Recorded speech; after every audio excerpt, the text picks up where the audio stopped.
রাব্বিকুম ওয়া আসলিমু লাহু মিন ক্বাবলি আইয়াতিয়াকুমুল আযাবু সুম্মা লা তুনসারুন।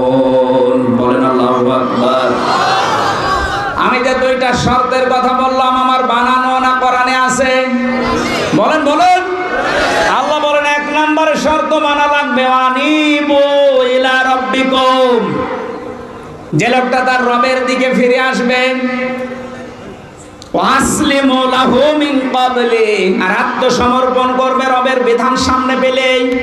ও রাজশাহীবাসী, এই বাক্য দুইটা শুনতে যত সহজ মনে হয়ে গেল, বাস্তব প্র্যাকটিক্যাল লাইফে মেলানো কত সহজ।